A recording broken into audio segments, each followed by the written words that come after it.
Graphical analysis of motion चल रहा है और इस ग्राफिकल एनालिसिस में हमने पहले आपको मैथ्स वाले ग्राफ्स की बेसिक्स पढ़ाई हैं और मैथ्स में हमने ग्राफ को कहां तक पहुंचाया है, सीधी लाइन की इक्वेशन तक पहुंचाया है। ठीक है, वहां से आगे हम मैथ्स में भी करेंगे।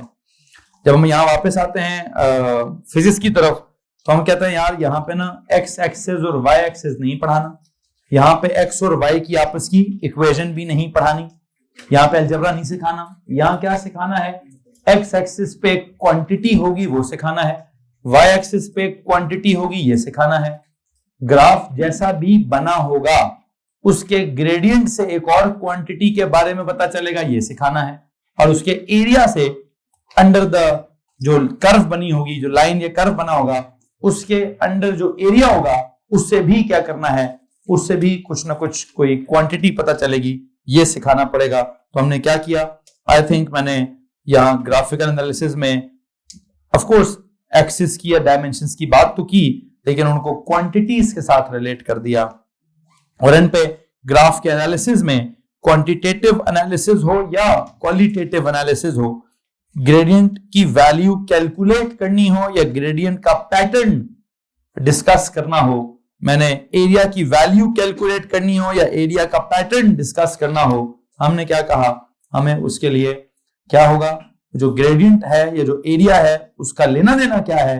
हमने कहा gradient is another quantity, I believe quantity number 3, and area भी जो है it is also another quantity, that is quantity number 4।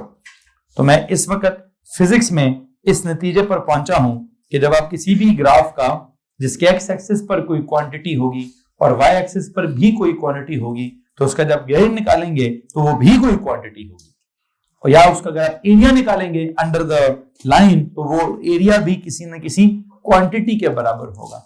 हाँ, ग्रेडियंट किस क्वांटिटी के बराबर होगा और एरिया किस क्वांटिटी के बराबर होगा, इन दोनों के मीनिंग्स में एक डिफरेंस है कि gradient will be equal to the क्या, rate of change of Y वाली quantity with respect to X वाली क्वांटिटी। एरिया क्या होगा, it will not be the rate of change of this with that, it will be the product of Y वाली quantity with the X वाली quantity. क्या इस बात में किसी को परेशानी है, एनीवन? तो आई थिंक मैं आज के लेक्चर में इसकी मिसालें देना चाहूंगा। देखते हैं जनाब साहब हम किन किन एग्जांपल्स को यहां पर डिस्कस करते हैं और किन को नहीं करते। सो यू नो, पहली बात तो मैंने, अगर मैं कल के लेक्चर को दोबारा रिव्यू करूं तो मुझे लगता है कि मुझे 4 बातें आपको बतानी है कि X axis is quantity number 1 that is independent quantity, Y axis is quantity number 2 that is a dependent quantity, gradient is equal to quantity number 3 that is equal to quantity number 2 over quantity number 1, area is equal to quantity number 4 that is equal to quantity number 1 multiply by quantity number 2। तो I think अगर आप कल के lecture को बराबर कर दें, columns columns शायद बने हुए हैं, उन कॉलम्स को बराबर करके अगर आप ये लिखना चाहते हैं कि सर जी आप क्या कह रहे हैं, आप कहते हैं एक्स एक्सिस पर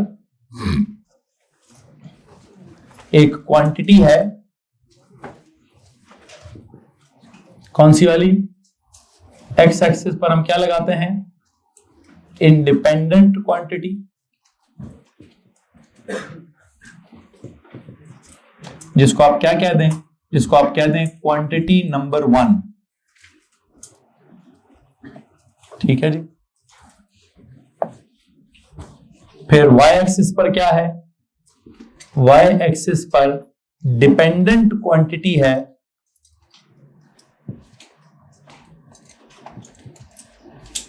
जिसको क्या कह दें, क्वांटिटी नंबर 2 कह दें। और जो ग्रेडियंट है जिसको आप स्लोप या इंक्लिनेशन कहते हैं, वो जब आप कैलकुलेट कर लेंगे तो जो वैल्यू निकलेगी वो किस चीज की होगी, सर वो किसी और क्वांटिटी की होगी। कौन से वाली की, वो असल में बुनियादी तौर पर ये डिपेंडेंट क्वांटिटी ओवर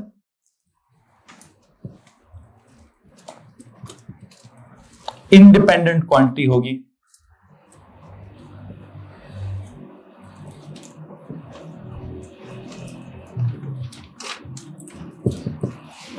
जिसको आप क्या कहेंगे, this will give you the quantity number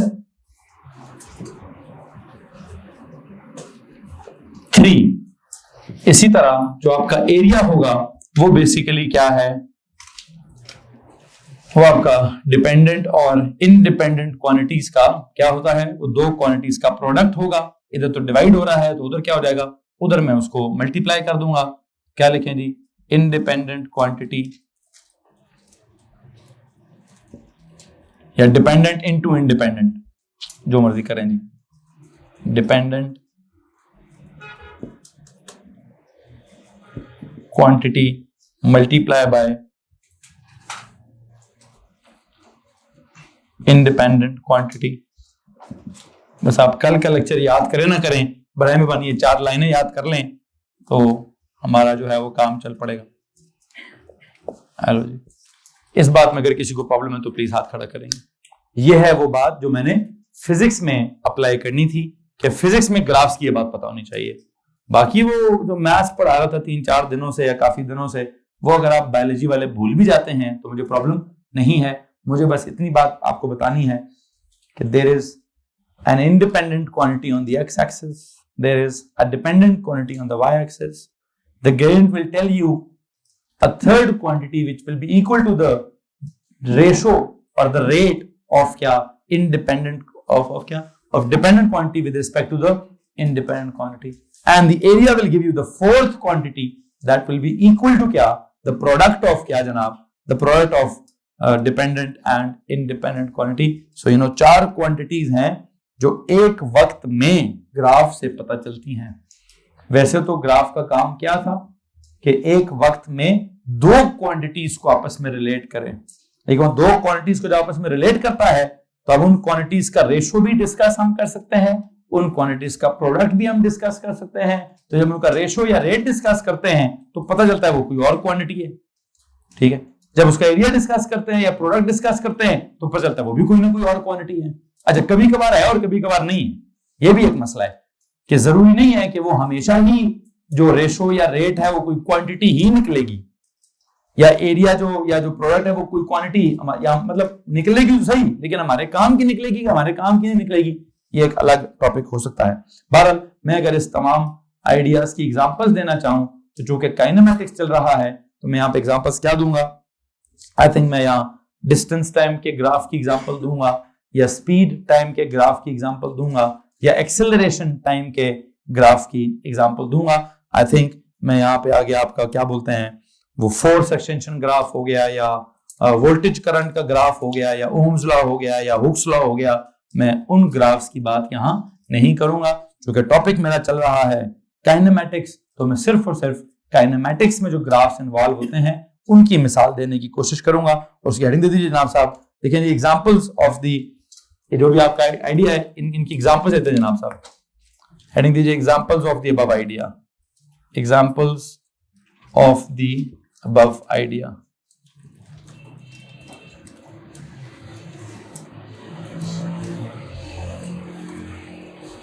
और जो एग्जांपल्स मैंने पढ़ानी है, एग्जांपल्स कौन सी करानी है जी, एग्जांपल्स मैंने करानी है रिलेटेड टू काइनेमैटिक्स, और जो रिलेटेड टू काइनेमैटिक्स वाली एग्जांपल्स हैं आई थिंक 3 एग्जांपल्स करानी जनाब साहब। मैंने पहला मैंने पढ़ाना है आपको डिस्टेंस टाइम ग्राफ, फिर पढ़ाना है मैंने आपको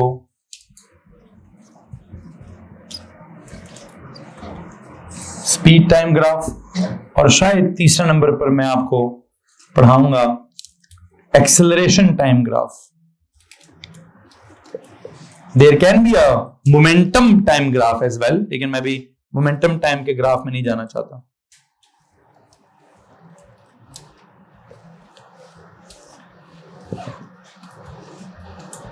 एक बात तो बताइए, इन सब में क्या चल रहा है?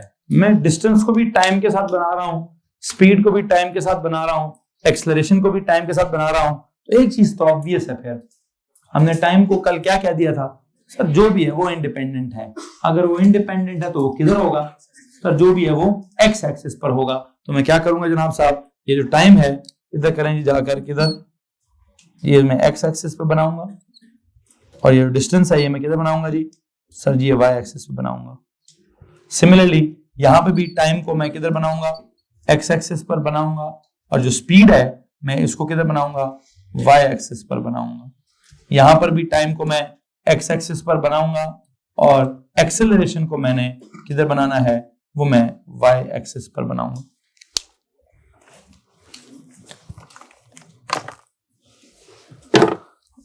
एंड यू नो उसको लेवल शेबल भी हम करेंगे जी। क्या क्या बनेगा हमारे पास, गौर से सुनिए। अच्छा वैसे एक बात बताएं, मैं डिस्टेंस टाइम पढ़ा रहा हूँ कि डिस्प्लेसमेंट टाइम पढ़ा रहा हूँ? नहीं मैंने डिस्टेंस टाइम लिखा हुआ, तो अगर मैंने डिस्टेंस टाइम लिखा है तो मैं कोई तीसरे चौथे या दूसरे, नहीं टाइम तो नेगेटिव नहीं, तो दूसरे क्वाड्रेंट की या तीसरे वाले की तो बात नहीं होगी, चौथे की बात करनी है। डिस्टेंस के केस में चौथा बना सकता हूं, कभी भी नहीं। स्पीड के केस में भी चौथा नहीं बना सकता जनाब साहब। तो क्या करें जी, नहीं कितनी 4 क्वांटिटीज के बारे में हमें इंफॉर्मेशन देगा।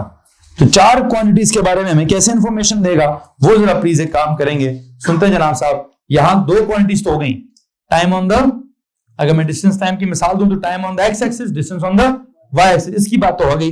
लेकिन हाँ किसकी बात रह गई, गौर से सुनिए। यहां ग्रेडियंट किसके बराबर है और यहां एरिया किसके बराबर है, मैं वो बात करना चाहूंगा। Gradient is equal to what and area is equal to what. What is gradient, होता क्या है, राइज ओवर रन। राइज पे कौन है, डिस्टेंस, ओवर रन पे कौन है, टाइम। तो डिस्टेंस ओवर टाइम होता क्या है, इसका मतलब हमने बचपन में भी पढ़ा था कि gradient of distance time graph is equal to क्या, स्पीड। ये लो जी, इसमें अगर किसी को परेशानी है तो प्लीज हाथ खड़ा कर दीजिए। एनीवन, ओ लेवल की बात है कि ग्रेडियंट होता है राइज ओवर रन। राइज पर है, राइज मतलब वर्टिकल एक्सिस पर है क्या डिस्टेंस, रन मतलब हॉरिजॉन्टल एक्सिस पर है टाइम। तो डिस्टेंस ओवर टाइम क्या हुआ, डिस्टेंस ओवर टाइम स्पीड हो गया। क्या इस बात में किसी को प्रॉब्लम है कि मैं ये कहूं कि डिस्टेंस टाइम का जो ग्राफ होता है उसका जो ग्रेडियंट होता है वो स्पीड के बराबर होता है? Any problem with this?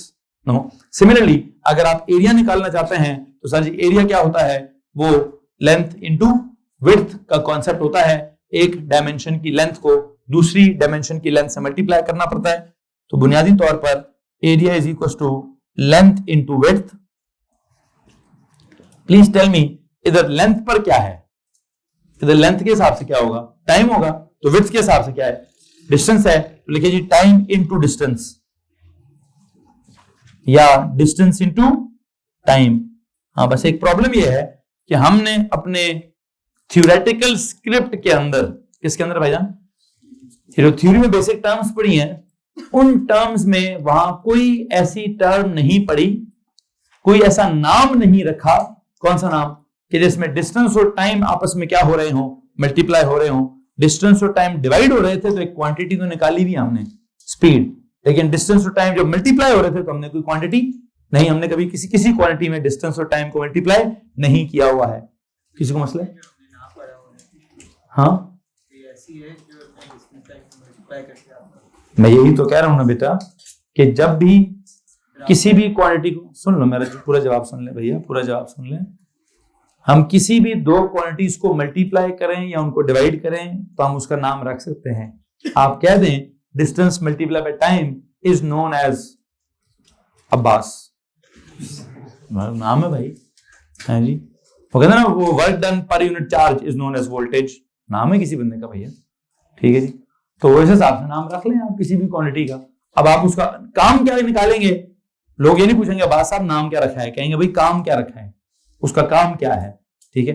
आपने पिछले साल बहुत सारे लोगों ने मोमेंटम नहीं पढ़ा, आपने मास और वेलोसिटी को मल्टीप्लाई नहीं किया, ठीक है। इस साल मैं कहता हूं हम करेंगे, मास और वेलोसिटी को मल्टीप्लाई करेंगे, उसका एक मतलब निकालेंगे, उसमें उसका नाम क्या रख देंगे, मोमेंटम रख देंगे, उसका फॉर्मूला पढ़ेंगे, उसका लॉ पढ़ेंगे, उसकी इक्वेशंस पढ़ेंगे, पूरा चैप्टर बना देंगे हम वहां पर। तो अगर ओ लेवल में किसी ने नहीं पढ़ा कि सर मास और वेलोसिटी मल्टीप्लाई होते हैं तो उसका क्या मतलब है, वो क्वांटिटी नहीं होती, क्वांटिटी तो होती है ना। मैं बस ये कह रहा हूं इस वक्त, हाँ मैं भी यही कहूंगा इट्स नथिंग। क्यों नथिंग क्यों कहूंगा, मेरे काम का नहीं है। अभी भी मैंने जितनी इक्वेशन आपको पढ़ाई हैं, क्या फर्स्ट इक्वेशन में या सेकंड इक्वेशन में या थर्ड इक्वेशन में कोई एक भी टर्म है जहां डिस्टेंस टू टी मल्टीप्लाई हो रहे हैं? u इंटू टी है, क्या है वो कहता है U T plus half A T square. A T square वाली टर्म भी है, यू टी वाली टर्म भी है, v is equal you plus A T वाली टर्म भी है, a इंटू टी वाली टर्म भी है, d इंटू टी वाली टर्म कहीं पर भी नहीं है, मैंने अभी तक नहीं पढ़ी कि कोई उसका नाम, तो कोई नाम भी नहीं है फिर उसका। तो एक काम करते हैं, बस लिख दें जी area is equal to time into distance, या area is equal to distance into time. But अगर आप एज अ स्पेशल केस कहना चाहते हैं तो एट दिन, मतलब अभी इस वक्त मैं क्या कहूंगा, as a special case, as a special quantity, it's nothing, it's no quantity. अगर आप कहना चाहते हैं नो क्वांटिटी तो लिख दें, कह जी नथिंग, लेकिन मैंने टाइम इनटू डिस्टेंस लिख दिया है, इसके साथ हाफ लिखना पड़ता है या नहीं लिखना पड़ता वो एक अलग फिनोमेना, मैथ्स का मसला है, मेरा मसला नहीं है। ठीक है, आगे चलें जनाब साहब, सेकंड वाली एग्जांपल पे चलें। सेकंड एग्जांपल कौन सी वाली है? Speed time graph. इस स्पीड टाइम ग्राफ का अगर ग्रेडियंट देखते हो तो क्या है? ग्रेडियंट इज इक्वल टू क्या? Rise over run.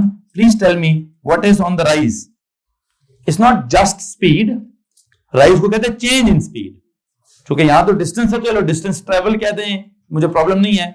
Change in distance कहते हैं, मुझे तब भी प्रॉब्लम नहीं है। जस्ट डिस्टेंस कहते हैं, मुझे तब भी प्रॉब्लम, लेकिन यहां मुझे प्रॉब्लम है, यहां सिर्फ स्पीड नहीं लिखूंगा मैं, क्या लिखूंगा? ऊपर जा रहे हो तो उसको क्या बोलेंगे? Increase in speed. Rise is क्या? चेंज इन स्पीड, तो मैं उसको कैटेगोरिकली क्या बोलूंगा? राइज में इट इज चेंज या बल्कि इंक्रीज, क्या लिखें जी? राइज का मतलब है increase in speed, and if there is increase in speed over what is on the run, it is time. क्या होता है ये? Increase in speed over time, this is known as acceleration. तो you know what happens, gradient इसका किसके बराबर है? इसका ग्रेडियंट जो है वो rise over run, that is this over this, what is it equal to?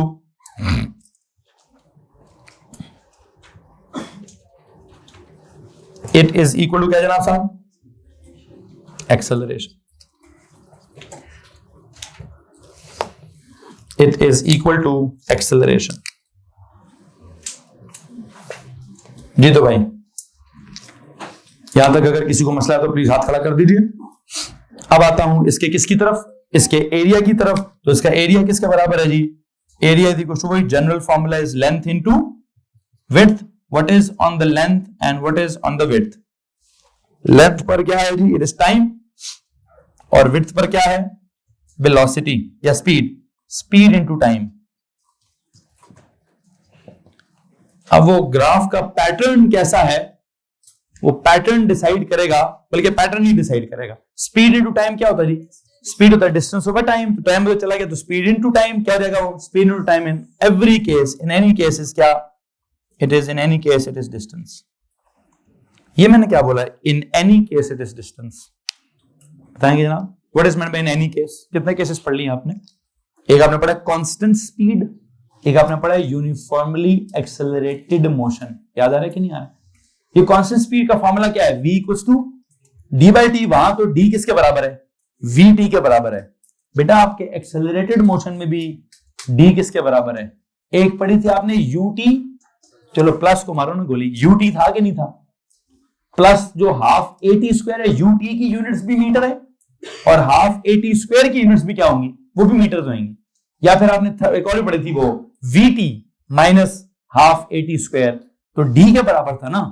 आपके कल ना पेपर में एक सवाल था, कौन से वाला? वो यूनिट्स वाला। ठीक है, उसको मैं यहां से रिलेट करता हूं। देखें, अगर आपके पास ये इक्वेशन है, लेफ्ट पे कितनी टर्म्स हैं? ये क्या है? ये डिस्टेंस है, मीटर्स में होगा। ये भी क्या है? एक ये टर्म है, एक ये टर्म है। अगर लेफ्ट वाली साइड मीटर्स में है तो ये टर्म भी किस में होनी चाहिए? मीटर में। ये टर्म भी किस में होनी चाहिए? कुछ सवाल याद आ रहा है? कौन सा? Question number, I think question number 9 या क्वेश्चन नंबर 10, जिसमें क्या था वो पता नहीं, L times 3 plus a square over p is equal to qt square. अरे जहीर साहब क्या रटा मारा तुमने, हैं? सम पर को गलती ना होगी ये, वैसे यही है। चलें, इसमें कितनी टर्म्स बनती हैं? I think something like this, 3 terms बनती हैं। तो सवाल क्या था कि सर जी वो क्या बोलते हैं, जो इस टर्म की यूनिट है, ये ऑब्वियस थी, क्या है? मीटर है। तो फिर इसकी भी क्या होगी? मीटर्स होगी। इसकी भी क्या होगी? पता नहीं, यहां से कहीं ना कहीं आपने p की यूनिट्स निकाली होंगी या फिर q की यूनिट्स निकाली होंगी। खैर बहरहाल ये कहां से आ गया दिमाग में?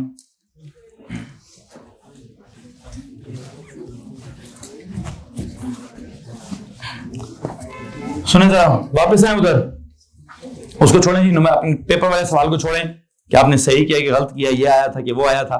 ठीक है जी, मैं बता देता हूँ, एक तरफ मीटर का स्क्वायर आया था, दूसरी तरफ मीटर पर स्क्वायर सेकंड आया था।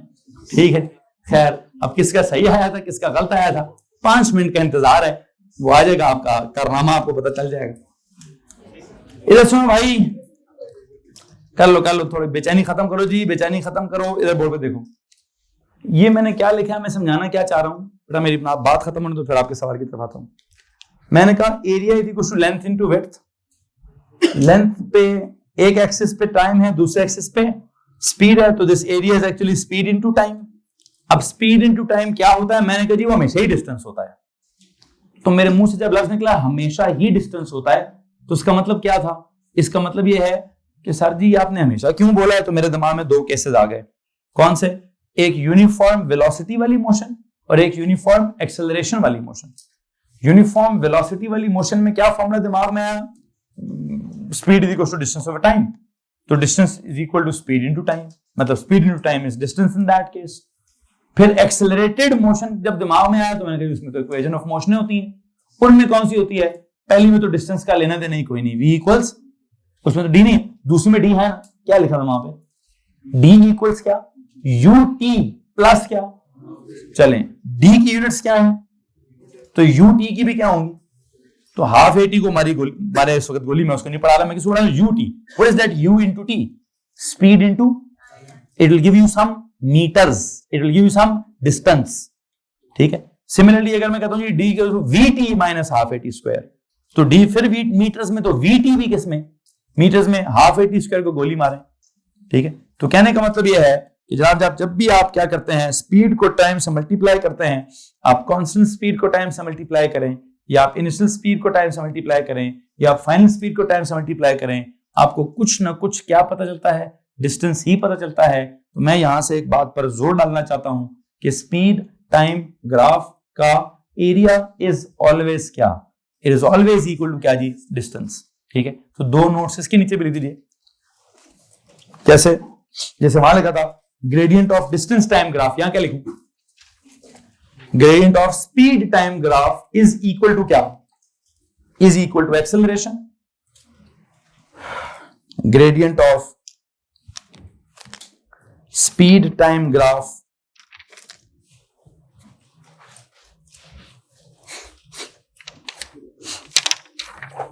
is equal to क्या जनाब, is on the x-axis and what is on the y-axis, acceleration। a label करें a स्लैश क्या, ms minus 2।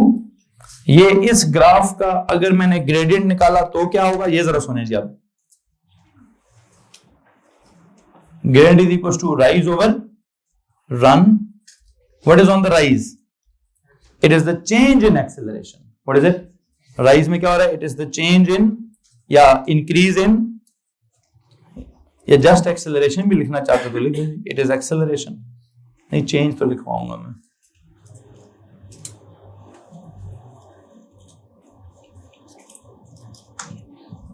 Over what is on the run, it is time. मैं तो उसको ये कहकर भी खत्म कर सकता हूं कि मेरे सिलेबस में सिर्फ और सिर्फ कांस्टेंट एक्सेलरेशन है, चेंज इन एक्सेलरेशन है ही नहीं। पहली बात तो इसको तो मैं कहूंगा जी नथिंग। दूसरी बात, अगर आपको लगता है कि आपने कोई ऐसी चीज पढ़ी है जिसमें a ओवर t है तो आप बता दीजिए।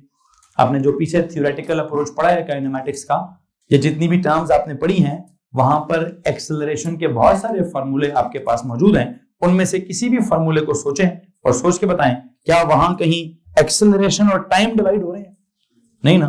जैसे एक्सेलरेशन की पहली डेफिनेशन क्या है, v minus you over T, तो t तो डिवाइड हो रहा है वहां किससे, v से, उधर जाकर क्या हो जाएगा, a इनटू t हो जाएगा। क्या हो जाएगा जी, a ओवर t तो कहीं पे भी नहीं। अच्छा, एक और इक्वेशन है दूसरी वाली, d equals to ut plus half a t square, a into t square हो रहा है, a ओवर t वहां भी नहीं हो रहा। तीसरी में a जरूर है, टाइम है ही नहीं।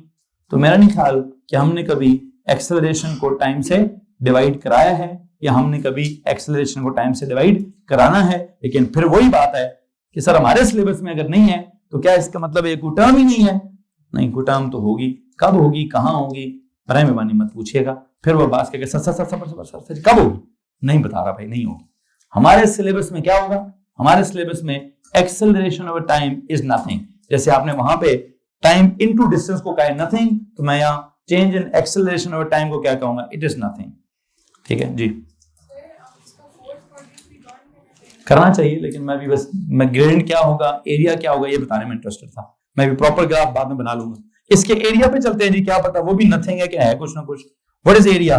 इट इज टू क्वांटिटीज का product. It is length into क्या, लेंथ इनटू विड्थ। लेंथ के ऊपर क्या है, there is time on one axis, there is acceleration on the other axis. Acceleration multiply by time. Please tell me what is, no, change in velocity या change in speed. Yes, v minus u। It's not v, it is delta v actually. तो अगर आप a लिखते हैं, a equals delta v over t, तो t उधर जाकर multiply a into t equals क्या, डेल्टा v, दैट इज क्या, चेंज इन स्पीड। लो जी, तो लो जी, सो यहां इस ग्राफ का हमने कभी ओ लेवल में वैसे एक्सेलरेशन और टाइम के ग्राफ का सोचा भी नहीं, हमने उसको कभी ड्रॉ भी नहीं किया। ठीक है, लेकिन हाँ अभी यहां पे ड्रॉ हो रहा है। एक बात है वैसे, किस ग्राफ के दोनों कैरेक्टर बड़े इंपॉर्टेंट है। स्पीड टाइम वाले में वहां एरिया भी कुछ है और ग्रेड भी कुछ है। यहां पर डिस्टेंस टाइम वाले में क्या हो रहा है, यहां ग्रेड तो स्पीड के बराबर है, एरिया मतलब ऑलमोस्ट ना ही होने के बराबर है। Time into distance is nothing, लिख ही दे जी, नथिंग। इसी तरह यहां पे भी जो एक्सेलरेशन टाइम का ग्राफ है उसका एरिया तो किसी चीज के बराबर है, that is change in speed, but you know जो उसका ग्रेडियंट है वो हमारे पास कोई अहमियत नहीं रखता। तो आई थिंक इसके नीचे भी क्या लिखें जी, इसके नीचे लिखें gradient of acceleration time graph is equal to gradient of acceleration time graph, gradient of acceleration time graph is equal to क्या, वैसे तो लिखें is equal to change in acceleration over time, फिर लिखें that is nothing in our syllabus. वैसे तो लिखें gradient of acceleration time graph is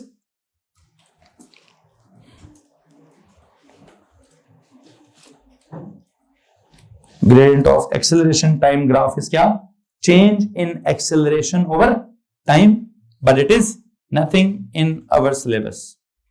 और दूसरी चीज क्या लिखेंगे, area under the acceleration time graph is क्या, it is equal to change in speed. Exactly, area under the क्या जनाब साहब, एरिया अंडर द क्या बोलते हैं, acceleration time graph is equal to क्या, it is equal to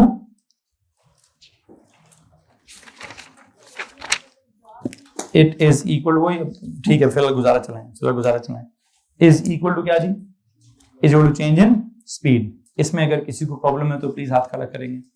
anyone?